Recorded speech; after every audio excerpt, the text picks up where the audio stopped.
Now that's how you make an entrance. Come on!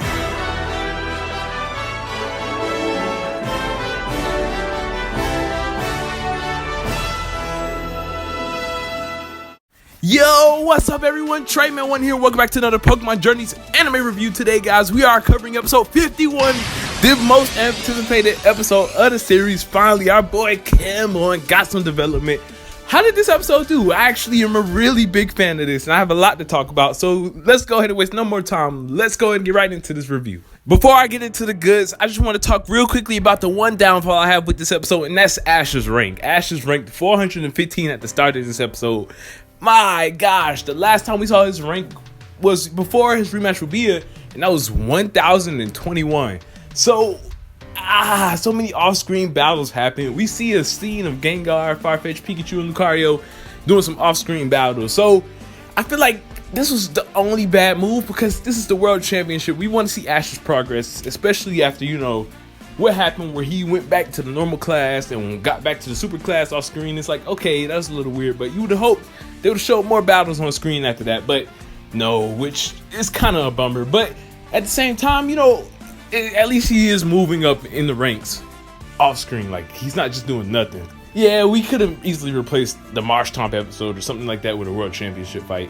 But anyways, let's go and get into the greatness of this episode. Let's go. The episode actually begins with Ash training all of his Pokemon. That's right, folks. Gengar and Dragonite are finally training with Pikachu and Lucario. I was so happy about this. Yes, I know it's crazy, but yeah, Farfetch'd actually isn't training, though. I actually thought that this was going to be the plot of this episode. You know, Farfetch'd was going to be feeling neglected and finally come out to Ash and be like, all right, man, that's not it. Because the way he stomped this leak down, I was like, oh, snap, Farfetch'd has enough of this neglect. But it does turn out that it does want to, you know, keep on training. Like, it's like, all right, it's my turn. But at the same time, Farfetch'd is interesting in this episode because he's actually, we get to learn more about his character. And poor Dracovish doesn't appear in the training sequence or in the opening shots, which has me kind of worried that Dracovish is going to be the new Farfetch'd, not getting developed for another 20 episodes. But, you know, let's hope that doesn't end up being the case.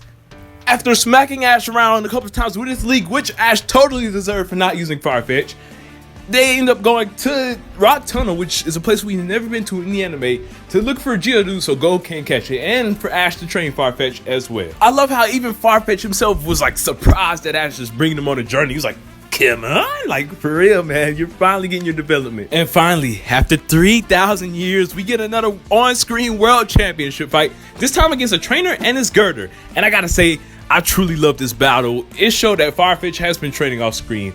As much as I would have loved to see some of that training on screen, which we didn't get to see, I do love that we got to see a huge upgrade from Hit Now to when it first fought Bia. For one, it already has a full moveset having Focus Energy and Fury Cutter, which we all thought was going to be Leaf Blade. I wish it was Leaf Blade, but Fury Cutter is cool as well. And actually, Focus Energy is a pretty great move as it helps critical hits, which means that the anime will be emphasizing that whole critical hit thing, the evolving the Farfetch'd, as you know, Brutal Swing is a critical hit move as well, so that's pretty nice. And I truly gotta say, the battle with Gurdurr was definitely one of the best battles that we've had in this series. My gosh, for one, we just saw so much impact between these two Pokemon going all out full force, and this was actually, I believe, the longest battle that we've had in the series. Yeah, it's crazy, a 1v1. A lot of the 2v2s normally happen in the second half of the episode, which is kind of why they feel kind of rushed, but this time they take their full time and actually go all in with the battle. You know, showing Gurdurr having the upper hand a few times, Farfetch'd having the upper hand, but in reality, they were kind of on par with their strength. And yes, Farfetch'd actually gets his first on-screen win in the series. Let's go. And while I'm so happy about this, we do get to see that Ash and Farfetch'd actually do have some issues. I believe it's mostly because of the disconnect they've had for the past 20 episodes with Ash not using Farfetch'd, but we get to see Farfetch'd kind of go on his own.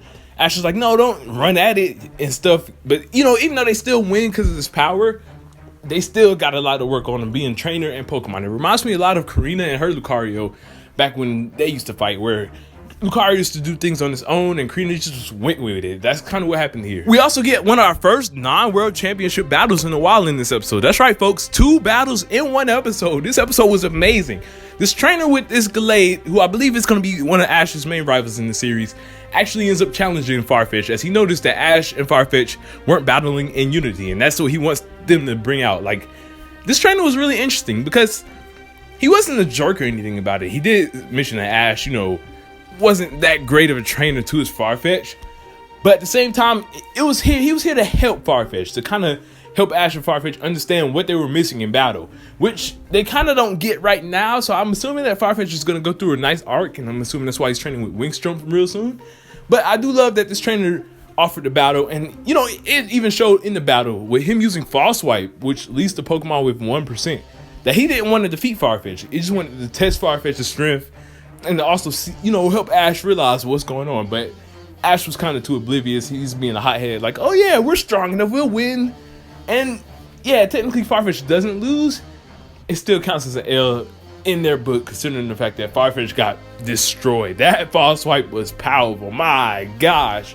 I do hope this trainer is in the Hyper class, and Ash has a rematch with him in the Hyper class with Surfetch'd finally. That would be amazing. But man, am I extremely proud of Journeys and their writing in this episode, giving Farfetch'd the justice that he deserves. Literally showing that he's gotten so strong training on his own that it broke through Gurdurr's steel beam. Like, whoa, that was insane. To think, like, that thing is like extremely powerful. And Farfetch'd's leak is not really the strongest, sturdiest item. So to see that Farfetch'd actually landed a critical hit, I really do love how they did that. I wonder how are they gonna handle the fight with Wingstrom. Like, will it break through his freaking Aegis shield? That would be insane. But man, this was a really great episode for Farfetch'd. We finally get to learn Farfetch'd is a warrior.